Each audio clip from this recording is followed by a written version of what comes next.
전화위복이라는 말이 있습니다. 지금 재앙으로 여겨지는 모든 위기나 또 고난이 나중 시간이 지나고 또 사람이 살다 보면 그 모든 것들이 도리어 복이 되었다라는 것을 깨닫게 된다는 것입니다. 성경에서 바로 이런 삶을 살았던 사람이 있는데 바로 오늘 성경의 본문의 주인공인 야곱이 그런 인생과 삶을 살았습니다. 야곱은 비록 딸이 강간을 당하고 아들들이 살인자가 되고 또 주변 종족들로부터 생명의 위협을 받고 있지만 야곱은 그 일로 인하여 도리어 베델로 올라가는 복을 누리게 되었다는 사실입니다. 세겜에서 잘 먹고 잘 살고 땅을 사고 집을 짓고 그곳에서 행복하게 사는 것보다 하나님의 약속이 있고 하나님의 부르심이 있고 하나님의 임재와 동행이 있는 베델로 올라가는 것이 훨씬 복된 삶이라는 사실을 저와 여러분들이 깨닫고 믿으시기를 주님의 이름으로 축원합니다. 그러므로 2018년에는 우리 모두가 세겜에 머물지 말고 베델로 올라가 베델의 복을 받아 누리시는 그런 복된 인생 다 되시기를 주님의 이름으로 축원합니다. 자, 옆 사람과 이렇게 다시 한번 축복해 봅니다. 베델로 올라갑시다. 미국에 비누 공장을 운영하던 한 사람이 있었습니다. 그는 항상 모든 일에 감사하는 삶을 살았던 사람인데요, 이런 삶은 그의 신앙에도 여실히 드러났습니다. 회사가 어렵고 힘들어도 언제나 감사하고 하나님 앞에 철저하게 11조 생활을 열심히 했던 그런 훌륭한 사업가였습니다. 그러던 어느 날 한 번은 직원이 그만 실수를 하는 바람에 기계를 너무 오랫동안 돌려 비누 속으로 높은 공기층이 많이 들어가 버려 말 그대로 물에 둥둥 뜨게 되는 엉터리 비누를 만들게 되었습니다. 직원들은 어찌할 바를 몰랐습니다. 사장이 화를 내고 또 많은 손실을 입었기 때문에 큰 피해를 보았기 때문에 이 일을 어떻게 하면 좋을까, 또 사장이 이를 어떻게 처리할까 전전긍긍했습니다. 그러나 믿음과 신앙으로 살았던 이 사장은 그 일로 인해서 낙심하기보다는 도리어 하나님 앞에, 하나님, 이 일이 과연 제게 무엇을 의미합니까? 하나님 앞에 깊이 묵상하는 가운데 하나님이 그의 마음에 감사를 주셨다는 겁니다. 그리고 난 다음에 그 감사 이후에 갑자기 한 가지 생각이 떠올랐다는 거예요. 자기가 목욕을 할 때 보면 욕조에서 비누를 그만 빠뜨려서 비누를 찾기 어려울 때가 많이 있었는데 차라리 비누가 이렇게 물 위에 둥둥 뜨는 것이 낫지 않을까, 그런 생각을 해보게 되었다는 것입니다. 그래서 그 비누를 그대로 판매하기로 결정을 하고 그 비누의 이름을 마치 코끼리의 상아처럼 하얗게 생겼다고 해서 아이보리 비누라, 그렇게 1882년 이 비누를 판매하기 시작했습니다. 그런데 이 비누는 예상과 달리 아주 선풍적인 인기를 얻게 되었고 그는 마침내 이 비누를 통해서 점차 그 회사가 크게 성장하게 되었습니다. 아마 여러분들 가까운 마트에 가시면 이런 아이보리 비누라는 것을 쉽게 보시고 구입할 수 있을 것입니다. 바로 이 회사의 사장이 미국 신시내티에 있는 프록터 gemble 회사의 설립자인 할레이 프록터, 여러분 P&G라는 회사를 아마 아실 것입니다. 인터넷상이란 어떤 사람들은 이 P&G가 사탄교다 그렇게 허위 사실들을 유포하기도 하는데 결코 그렇지 않다는 것을 제가 확인을 했습니다. 현재 이 P&G 코리아가 국내에서 판매하고 있는 제품들을 여러분들 한번 들어보시면 아마도 아주 유명한 회사고 아마 여러분들이 또 한 가지 정도는 가지고 있는 제품들이 많을 것 같습니다. 화장품 가운데는 가장 여성들이 고급 화장품이라고 생각하는 SK2 화장품을 바로 이 회사에서 만들고 있고, 또 섬유 유연제 다우니, 또 방향제 중에 대표적인 페브리즈, 알고 계십니까? 건전지 가운데는 투라셀, 면도기는 질레트, 가전제품 브라운, 칫솔하면 오랄비, 이런 제품들을 다 이 P&G 회사에서 만들어냈다는 거죠. 어떤 상황에서도 감사했던 이 사람은 결국 날마다 감사하는 일을 경험하게 되었고 세계적인 기업, 인류 기업을 이루게 되었다는 것입니다. 화가 복이 된다, 전화위복이 되는 경우는 또 있습니다. 1950년 후반 충청도의 한 지방에 작은 교회가 설립이 되었습니다. 이 교회가 설립이 되자 그 동네에 있는 많은 부인들이 교회를 등록했는데 그 부인들 가운데는 면장님 부인도 등록하게 되었습니다. 하지만 이 동네에서 여전히 교회를 다니는 것을 반대하는 한 농부가 있었는데 그 아내가 열심히 신앙생활을 합니다. 하지만 그는 아내가 주일날 교회 가는 것을 못마땅하게 여기고 어떻게 하면 아내를 교회를 못 가게 할까, 그렇게 아주 열심을 내며 피박을 했습니다. 그러던 중 어느 주일 여름 더운 날 화가 잔뜩 난 이 남편이 교회로 달려갑니다. 마침 목사님이 설교를 마치고 모든 성도가 기도를 하는 중이었습니다. 그가 창문으로 잠시 보니 그 앞에, 가장 앞에 자신의 아내가 앉아있는 모습을 보게 되었습니다. 그래서 부모난 마음에 뛰어들어가 기도하고 있는 그 아내의 머리채를 잡고는 밖으로 데리고 나와서 마당 앞에서 두들겨 폈습니다. 그런데 실컷 두들겨 펴고 보니까 자기 부인이 아니고 면장님 부인을 데리고 나온 겁니다. 여러분 뭔 말인지 잘 모르시겠어요? 네? 다른 여자를 데리고 나온 거예요. 그것도 하필이면 면장님 부인을 데리고 나온 거예요. 겁에 질려 벌벌 떨고 있던 모습을 본 면장 부인은 그 남자에게 호통을 치면서 만약에 당신이 예수를 믿고 앞으로 부인을 핍박하지 않는다면 용서해 주겠지만 만약 그렇지 않다면 당장 당신을 고소를 하겠다고 그렇게 협박을 했답니다. 일이 이렇게 되자 그 남자는 그 자리에서 무릎을 꿇고 예수를 믿게 되었다. 그래서 그 남자는 부인과 함께 지금도 열심히 신앙생활을 하는 어느 교회 장로님이다, 뭐 그런 이야기가 여러분들 충청도 지역에 들려오고 있다는 거예요. 여러분, 면장 부인은 뜻하지 않은 환난을 당했지만 그 일로 인해서 한 가정을 구원하는 그런 놀라운 전도자의 삶을 살게 되었다는 사실입니다. 우리 사랑하는 서광의 성도님들, 특별히 우리 권사님들은 여러분들 머리채가 잡혀도 여러분 남은 다른 가정을 구원할 수 있는 그런 전도자가 되시길 주님의 이름으로 축원합니다. 아멘 안 하시네요. 다시 아멘. 여러분, 내가 곤란을 당하고 환난을 당해도 나로 인해서 누군가 복음을 듣고 그들이 구원을 받는다면 얼마나 가치 있는 일입니까? 우리 모두가 어떤 고난, 어떤 환난, 어떤 문제 가운데 있어도 낙심하지 말고 도리어 감사하시고 그리하여 도리어 베델의 복을 받아 누리시기를 주님의 이름으로 축원합니다.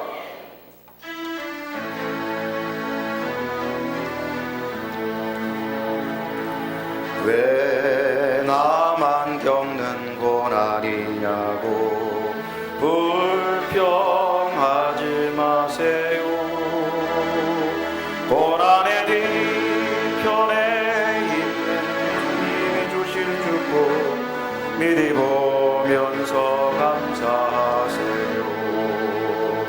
너무 견디기 힘든 지금 이 순간에도 주님이 일하고 계시잖아요.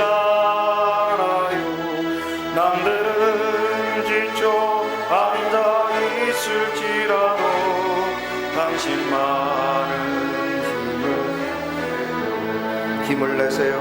힘을 내세요. 힘을 내세요. 주님이 손잡고 계시잖아요. 주님이 나와 함께함을 믿는다면 어떤 역경도 이길 수 있잖아요. 왜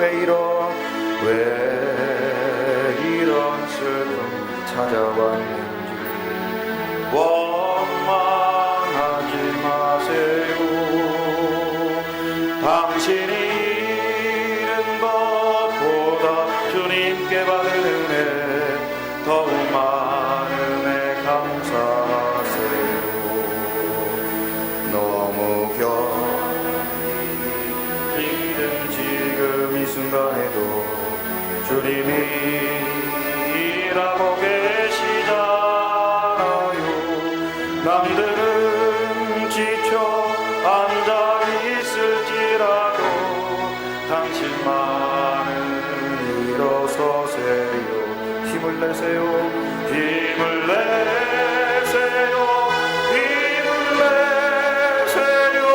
주님이 손잡고 계시잖아요. 주님이 나와 함께함을 믿는다면 어떤 고난도 견딜 힘을 내세요. 힘을 내세요. 힘을 내세요. 힘을 내세요.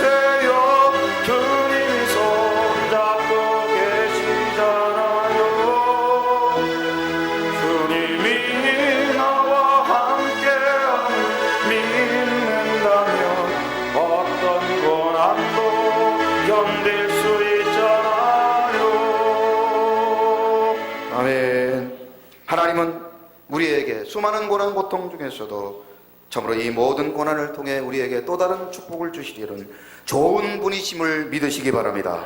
야곱은 자신이 만난 하나님을 통하여 하나님으로부터 베델로 올라가라는 축복의 말씀을 듣게 됩니다.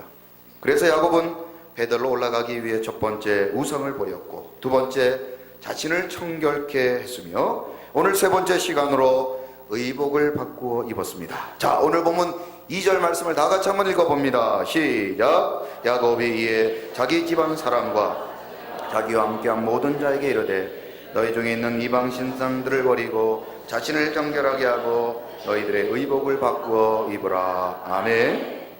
여러분, 오늘 본문 2절에 사용된 이 의복이라는 단어, 의복이라는 단어는 우리가 생각할 때 쉽게 옷이라는 단어로 생각할 수 있겠지만, 이 단어는 옷이라고 하는 평상적인 용어를 사용하지 아니하고 히브리어 단어 심니라는 단어를 사용하고 있습니다. 원래 이 심니라는 단어는 옷이라는 단어보다는 무엇을 덮는다, 즉 덮게, 덮는 용도로 사용되어지는 천을 의미할 때 사용되어졌던 용어입니다.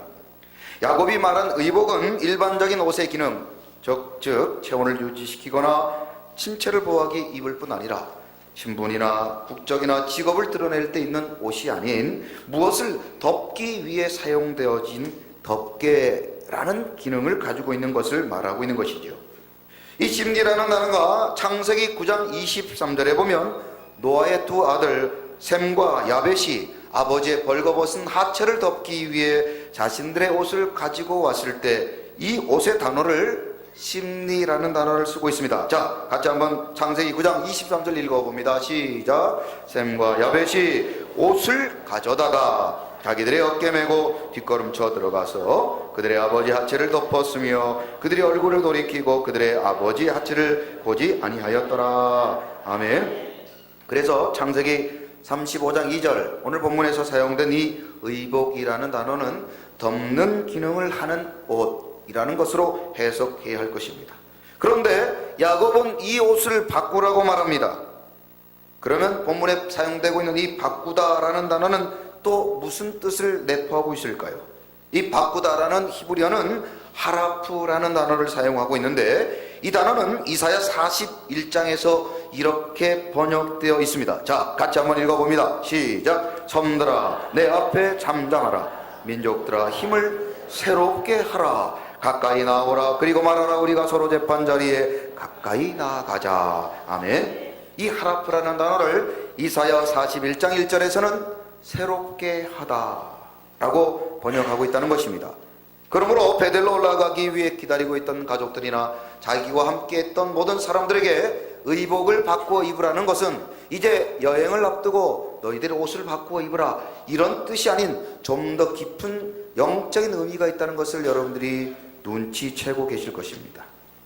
우리는 수십 년 예수를 믿고 교회를 다니고 직분을 받고 있지만 여전히 우리 속에는 예수의 모습보다는 가식과 거짓과 위선의 모습이 있습니다. 여전히 옛 모습, 옛 습관에 사로잡혀 살아가고 있다는 것이죠.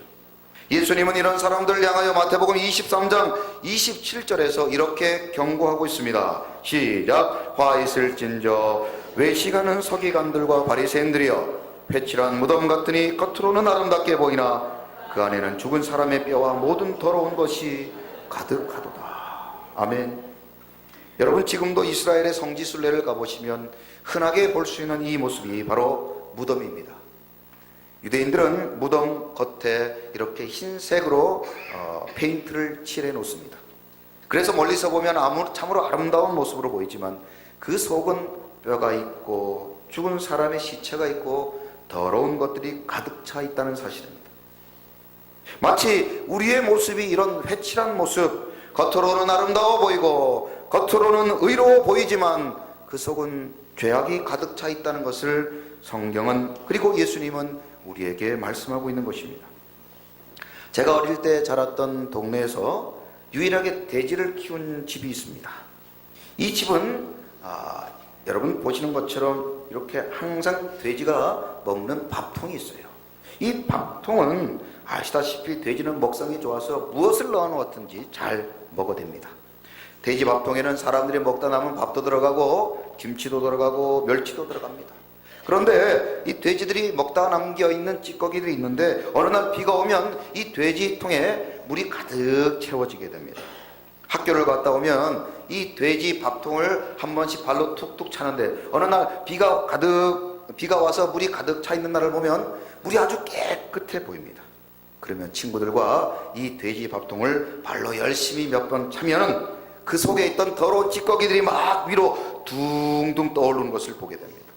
분명 조금 전에는 깨끗하고 맑은 물이 있었지만 발로 몇 번 치지 않았지만 그 밥통의 실체가 드러나 버린 것이죠. 우리 인생도 마치 아무리 깨끗해 보이고 의로워 보여도 그 속에는 돼지 밥통처럼 미움과 시기와 질투와 죄악이 가득 차 있다는 것을 우리는 깨달아야 하는 것입니다. 그래서 우리는 우리의 자격이나 노력으로는 결코 의인이 될 수 없고 구원받을 수 없는 존재라는 사실을 깨달아야 됩니다. 아무리 좋은 옷을 입고 아무리 화려한 보석 장식을 한다 할지라도 우리의 부끄러움과 죄를 가릴 수 없다는 사실을 인정해야 되는 것입니다. 그런데 이런 우리 인간들을 불쌍히 여기시고 우리 인간들의 부끄러움과 죄를 가려주시기 위해 창세기 3장 21절에 보면 하나님이 친히 인간을 위해 이 옷을 지어주십니다. 같이 한번 읽어봅니다. 시작. 여호와 하나님이 아담과 그의 아내를 위하여 가죽옷을 지어 입히시니라. 아멘. 아담과 하와의 부끄러움을 가리고 그 죄악을 가리고 하나님 앞에 나아갈 수 있는 옷은 아담과 하와가 만든 무화과 나무 옷이 아니라 하나님이 직접 만들어 지어주신 이 가죽옷을 지어 입어야만 하나님 앞에 나아갈 수 있다는 것입니다. 그런데 과연 이 가죽옷은 어떤 의미를 가지고 있을까요? 이 가죽옷은 무엇을 의미할까요? 사도 바울은 이 옷의 실체를 로마서 13장 14절에서 이 옷의 실체를 다음과 같이 밝히고 있습니다. 자, 같이 한번 읽어봅니다. 시작. 오직 주 예수 그리스도로 옷 입고 경력을 위하여 육신의 일을 도모하지 말라. 아멘. 하나님이 친히 만드신 이 옷은 신약에 오신 예수 그리스도의 죽으심을 의미하고 예수 그리스도의 피로 말미암아 우리의 모든 죄가 다 덮여지고 그리고 가려지고 용서받았다는 사실을 우리에게 말씀하고 있는 것입니다. 예수 그리스도로 말미암아 죽어마땅했던 우리가 예수 그리스도의 옷을 입으로 말미암아 모든 죄가 용서함을 받고 이제는 그 옷을 입기만 하면 누구든지 구원 얻게 되는 놀라운 은혜를 얻게 되었다는 사실입니다. 이 사실을 사도행전 16장 31절은 다음과 같이 말합니다. 같이 읽어보죠. 시작. 이르되 주 예수를 믿어라. 그리하면 너와 내 집이 구원을 받으리라 하고. 아멘. 그러므로 야곱이 말한 의복을 바꾸어 입으라는 것은 에덴 동산에서 아담과 하와가 무화과 옷을 벗고 하나님이 만들어주신 가죽옷을 입었던 것처럼 이제 하나님이 만드신 옷 가죽옷 그리고 예수 그리스도의 옷을 입고 베델로 올라가라고 말하고 있는 것입니다. 야곱이 이런 요청을 한 것은 지금 자신들의 모습, 자신들의 현재의 모습으로는 결코 베델로 올라가 베델의 복을 받을 수 없다는 것을 말하고 있는 것입니다. 우리가 잘 아는 것처럼 야곱은 참으로 고집스러운 사람입니다. 야복 강가에서 천사와 밤새도록 싸워 그의 환도뼈가 부러지는 고통과 사고를 당했음에도 불구하고 야곱은 베델로 올라가기보다 여전히 세겜에 머물러 있었습니다. 사람들은 이처럼 야곱처럼 잘 변화되지 않습니다. 그래서 스스로도 나는 변화될 수 없다, 그리고 다른 사람도 변화되지 않는다고 단정짓고 살아갑니다. 태어날 때부터 가지고 있는 그 사람의 고유한 특성이나 또 기질적인 특성, 심지어는 혈액형 때문에 저 사람은 저렇게밖에 살 수 없을 것이라고 생각하고 단정짓고 살아갑니다. 그러나 우리가 반드시 기억할 것은, 한번 따라해 보시죠. 사람은 변화됩니다. 좀 더 정확하게 말씀드리자면 예수 안에 있으면 우리는 변화되는 줄로 믿습니다. 예수 안에 있을 때 우리는 새로워지고, 예수 안에 있을 때 우리는 달라지고, 예수 안에 있을 때 우리는 새로운 피조물이 된다는 사실입니다. 미국 시카고에 있는 한 교회에서 3살짜리 여자아이의 장례식이 진행되고 있었습니다. 그 아이가 죽은 이유는 먹지 못해 굶어 죽었다는 것입니다.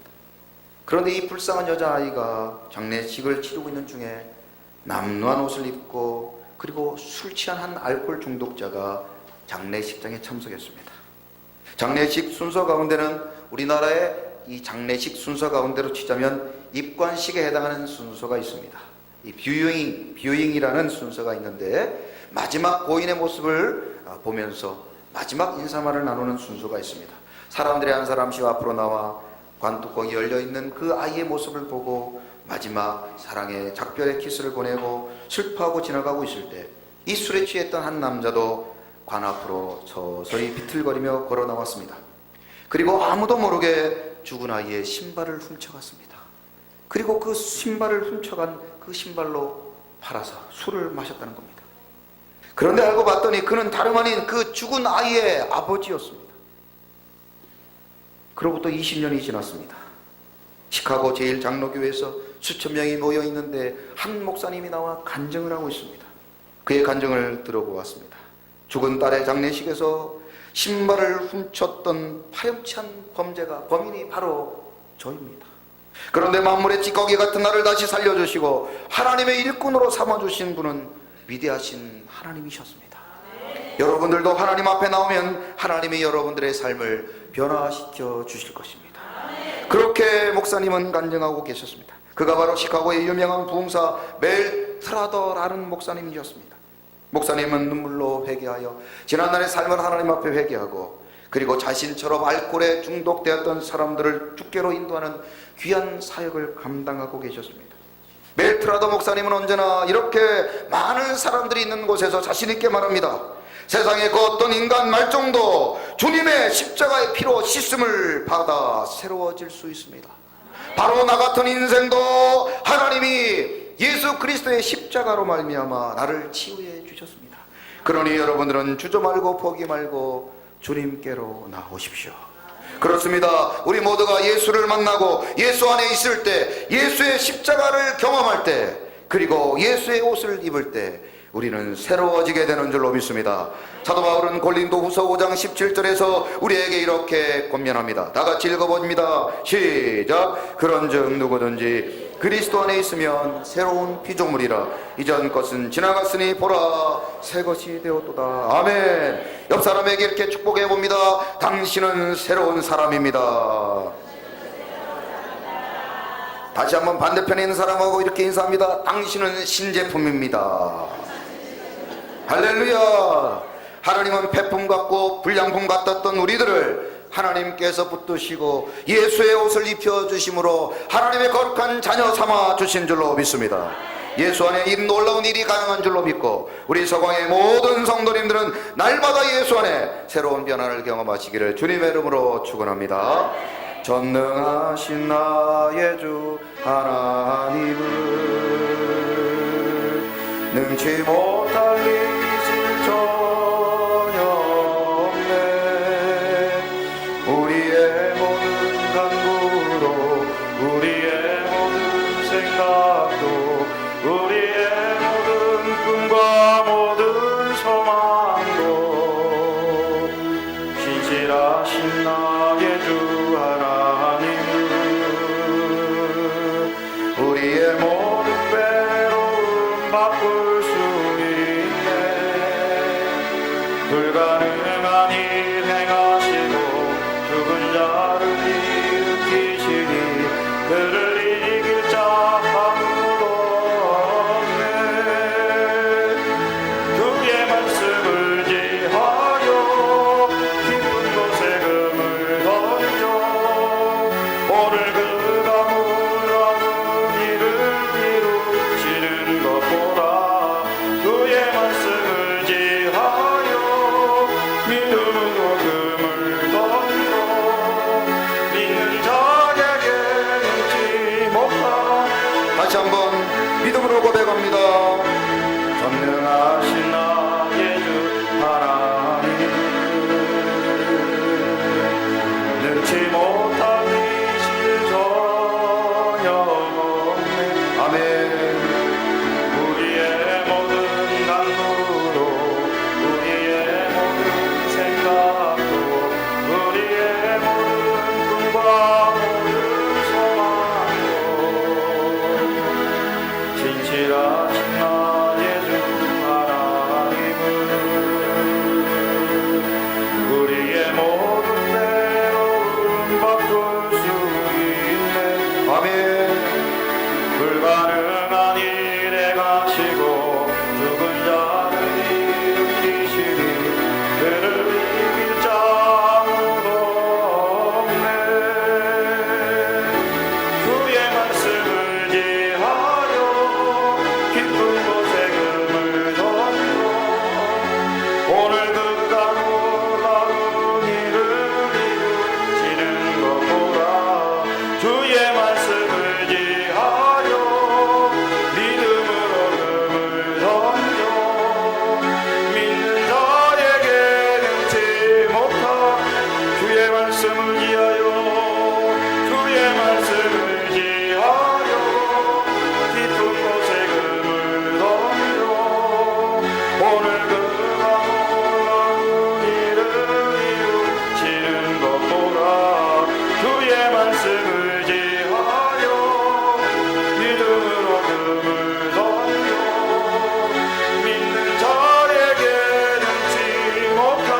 말씀 생각하며 다 같이 합심하여 기도합니다.